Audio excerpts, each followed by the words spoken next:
Blog में। New blog की शुरुआत मैं मॉर्निंग से कर रही हूँ और अभी टाइम हो गया है 11:30 बजे का करीब। तो अभी मैं खाना पीना बना रही हूँ। खाना पीना तो मैंने रोटी तो बना दी है और रात की दाल बची हुई थी ना, तो उसी को हमने खा लिया है। और अभी मैं बना रही हूँ ये सब्जी जो कि है, देख सकते हैं, ये मैं पत्ता गोभी की सब्ज़ी बना रही हूँ। तो पत्ता गोभी की सब्ज़ी बना रही हूँ और अभी तक मैंने खाना नहीं खाया है। बच्चे मेरे अभी सो रहे हैं, लेकिन उठ भी गए हैं।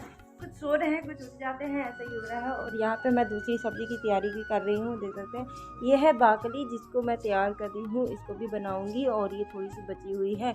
यहाँ पर मेरा एक बेटा जाग चुका है और इसके रोने से पहले मैं सोचती हूँ ना, फटाफट से काम धाम कर लेते हैं। तो मैं दोनों सब्जियां बना के रख दूँगी, क्योंकि ना आजकल टाइम नहीं हो पा रहा है और बच्चों को वैक्सीन भी लगनी है ना। एक वैक्सीन कल लगी हुई थी, क्योंकि मेरे बच्चे 3 महीने के हो गए हैं। तो 3 महीने वाला जो वैक्सीन था ना, उसको भी मैं लगवा रही हूँ। और बाकी एक बच्ची को कल सैटरडे है, तो एक बच्ची को कल लगवाऊँगी। तो उस वजह से ना तो काम वाम धाम तो हो नहीं पाएगा। तो मैं दोनों सब्जियां बना के रख लेती हूँ। और यहाँ पे दूसरी बच्ची मेरी सो रही है। मिस्टर जी इसको सुला के ना अभी शॉप पे गए हुए हैं। तो मैं फटाफट से काम धाम कर लेती हूँ, फिर आपसे मिलती हूँ।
तो सब्ज़ी को मैंने तड़का लगा दिया है। बंद गोभी की सब्ज़ी है, उसको मैंने तड़का लगा दिया है। तो यहाँ पे कल रात मिस्टर जी ने ना अपने और पापा जी के कपड़े धुल के रखे हुए थे मशीन में, तो अभी सुखाने को बाकी थे। तो मैं ना धूप में ही सुखाऊंगी, क्योंकि मशीन में सुखा दिया है तो एक धूप लगानी भी ज़रूरी है। तो यहाँ पे मैं लेके चलती हूँ कपड़ों को सुखाने के लिए, छत पे डालूँगी।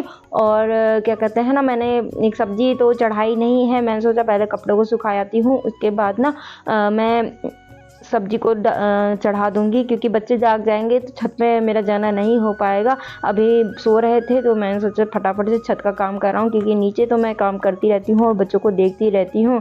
फिर मैंने फटाफट से कपड़े डाले और मैं आ गई थी नीचे। तो यहाँ देख सकते हैं मेरी बावली की सब्ज़ी, जो कि ना ठंडियों में ही होती है और मेरी तो फेवरेट सब्ज़ी है। इसमें नमक और हल्दी डाल के मैं इसको पहले उबालूंगी। और यहाँ पे दूसरी सब्ज़ी में भी तड़का लगा दिया है, तो दोनों सब्ज़ी को बनाऊंगी। तो दोस्तों यहाँ पे मैंने दोनों सब्जियां चढ़ा दी है। ये वाली चढ़ा दी है, ये वाली तो हो गई है। अभी इसको उतार देती हूँ और मैं चावल गर्म करती हूँ। कल रात की चावल है तो उसको मैं खा लेती हूँ फटाफट से। अभी बच्चे जगने ही वाले हैं। और ये जो है ना, इसको साफ करूँगी। और बाकी यहाँ पे जो थोड़ा सा प्याज और बचा के रखा हुआ है, ये दूसरी सब्जी में तड़का लगाऊंगी। और ये ना मैं अभी लगा दूंगी थोड़ी देर में, जैसे ये हो जाएगी वैसे ही तड़का लगा दूंगी। तो चलिए दोस्तों, आज मैं आपको बताती हूँ ना, मैं आज होली पे क्यों नहीं जा रही थी। और होली से मायके और चली भी गई तो मायके से जल्दी क्यों आ गई, तो मैं आपका इसको ना एक रीज़न बताती हूँ। तो मेरी तो इतनी ज़्यादा परेशानी है ना, बहुत ज़्यादा परेशानी है। एक तो ये दो बच्चों को संभालना, और ऊपर से मेरे जो ससुर जी है ना, उनको भी संभालना। अब उनको क्या संभालना, मैं आपको बता देती हूँ। जब भी मैं घर जाती हूँ ना, मायके से मुझे रोटियाँ भिजवानी पड़ती है।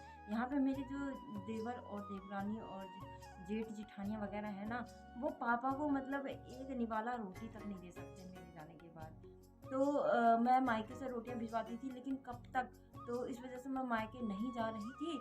और अभी ना मेरे को इतनी ज़्यादा, मैं बोलना तो नहीं चाह रही थी, लेकिन मुझे ना मेरा दिमाग ख़राब हो गया है। एक तो बच्चों को सँभालना यार, उनको वैक्सीन वगैरह लगनी होती है, और बाकी वैसे भी 2-2 बच्चों को सँभालना थोड़ा-सा मुश्किल हो जाता है। ऐसे में उनको थोड़ा-सा समझना चाहिए, लेकिन नहीं। मायके में मुझे अपनी मम्मी की लगती है यार, मैं भी तो अपना घर छोड़ के आई हूँ, चाहे जैसे भी आई हूँ, जिस कंडीशन में आई हूँ, लेकिन ना मैं आज भी अपनी मम्मी के लिए उतना ही करती हूँ जितना मैं पहले करती थी, और यहाँ पे ससुर जी के लिए भी मैं उतना ही करती हूँ जितना मैं पहले करती थी। लेकिन क्या मेरे जेठ और जेठानी, और क्या कहते हैं, जेठानी छोड़ो, ठीक है, जेठ और देवर, इनको नहीं लगता कि वो मेरे भी पापा हैं? तो कम से कम वो मायके चली गई है, तो उनके ना होने पे इनको ससुर जी को 2 वाला रोटी दे दें। अपने लिए भी बनाती हैं, बच्चों के लिए भी बनाती हैं, तो क्या उनको नहीं दे सकती हैं? हैं? क्या अगर वो मायके में जाती होंगी, अगर उनके भाई होंगे, अगर वो माँ-बाप को रोटी वगैरह नहीं देंगी, खाना वगैरह नहीं देंगी, तो क्या इन बेटियों को अच्छा लगेगा? तो यार मैं यही कहना चाह रही हूँ ना, बोलना नहीं चाह रही थी लेकिन बोल रही हूँ। इनको छोड़ो, इनकी तो आदत ही बेकार है, शुरू से ही आदत बेकार है, कभी सुधरने वाले हैं नहीं। लेकिन कम से कम मेरे ना जाने पे, मेरे मायके चले जाने पे, तो पापा को 2 4 रोटी खाते हैं, तो क्या 4 रोटी नहीं दे सकते हैं? सारा दिन बाहर ही बैठे रहते हैं बेचारे, तो क्या उनको 4 रोटी नहीं दे सकते हैं? तो मैं यही ऐसे नालायक बेटा होता है जो बीवी के पीछे मतलब ना भागते रहते हैं कि 4 रोटी बनाने में 2 थप्पड़ मारे और रोटी बनवा के दे अपने पापा को। क्या उनको नहीं लगती है? उन्होंने यार जन्म दिया, मैं बच्चों को पाल रही हूँ, उनके बच्चे तो मेरे से बड़े-बड़े हो रखे हैं, ठीक है? उनको पहले से ही पता होगा बच्चों को पालना कितना मुश्किल हो जाता है। ऐसे में अब वो बूढ़े काल में आ गए हैं, तो उन्होंने ही उनको देखो बड़ा किया है, पढ़ाया-लिखाया, शादी करी है। अब उनको वो बच्चे वाले हो गए हैं, तो बीवी ज़्यादा प्यारी हो गई है उनको। उनको माँ-बाप की नहीं लगती है क्या? है? तो मैं यही कहना चाह रही हूँ कि आदमियों से, अगर औरत अपने माँ-बाप, ससुर, सास को नहीं मान रही है, तो आदमियों को अपनी औरतों को समझाना चाहिए। अगर तेरे मायके में ऐसा हुआ तो फिर क्या करेगी बता? तेरा भाई अगर ऐसा करेगा फिर क्या करेगी बता? अगर मान लो उनका भाई नहीं है, ठीक है, तो फिर भी तो कोई ना कोई रोटी देगी। इनको आज भी अपने मायके में चिंता रहती होगी कि मेरे मम्मी-पापा ने खाना खाया, मैं घर छोड़ के आई हूँ, रात-दिन उनका कॉल जाता होगा वहाँ पे, मम्मी से बात करती होंगी, तो क्या ससुर जी को रोटी नहीं दे सकते? ये भी तो माँ-बाप ही हैं, जिनसे उन्होंने शादी की है, वो भी उन्होंने ही, उनकी ही देन है, उन्हीं माता-पिता की देन है, उन्होंने अपना बेटा दिया है, तब जाके तुम इस घर में आए हुए हो, हैं। और ये जो जायदाद है जहाँ पे हम बैठे हुए हैं, ये जो मकान है यहाँ हम बैठे हुए हैं, ये भी उन्हीं की देन है। अगर वो आज कह दे कि तुम यहाँ से निकल जाओ, तो क्या करोगे? कहाँ जाओगे तुम? हैं? मैं यही कहना चाहती हूँ कि कम से कम अपने माँ-बापों को माँ-बाप के जैसे ही सास-ससुर को मानो। और मेरी परेशानी तो ठीक है, मैं ही अपने ससुर जी का करूँगी, ये मुझे पता है, और मैं अच्छे से करूँगी। लेकिन बात सिर्फ़ इतनी है कि अभी मेरे बच्चे थोड़े से छोटे हैं ना, तो मायके चली जाती हूँ यार, थोड़ा-सा मम्मी लोगों से सहारा हो जाता है, तो इस वजह मैं चली जाती हूँ। लेकिन अब मैं नहीं जा रही हूँ, 2 बार गई थी, 1 महीने के करीब मैं वहाँ पे रह के आ गई हूँ, थोड़ा-थोड़ा करके। लेकिन अब नहीं जा रही हूँ, क्योंकि मैं सोचती थी कि कभी तो ये लोग सुधरेंगे, चलो मेरे ना होने पे दे देंगे, हैं। नहीं दिया, नहीं दिया। लेकिन अब मैं मायके भी नहीं जाऊँगी। मुझे पता है ना, सारा कुछ मुझे ही करना है, तो मैं ही करूँगी। और ऐसे लोगों कभी अपनी आदत से बाज भी नहीं आ सकते हैं। मैं तो कह रही हूँ, कल को इनके बच्चे बड़े होंगे ना, फिर इनको पता लगेगा कि कैसा होता है बूढ़े काल में आने के बाद। तो चलिए दोस्तों, आज की वीडियो को हम इतना ही रखते हैं। अगर मैंने गलत बोला है तो कमेंट सेक्शन में ज़रूर बताइएगा। वीडियो को इतना ही रखते हैं, क्योंकि अभी मुझे एक सब्जी में तड़का भी लगाना है, साथ में बच्चा भी उठने वाला है, उनको फीडिंग भी करानी है, और मैंने अभी तक खाना भी नहीं खाया है। 1 बजने का टाइम हो गया है, अभी कपड़े छत से डाल कर आई हूँ। तो वीडियो को इतना ही रखते हैं, वीडियो को समापन कर देते हैं। मिलते हैं किसी नेक्स्ट वीडियो में, तब तक के लिए बाय बाय, टाटा।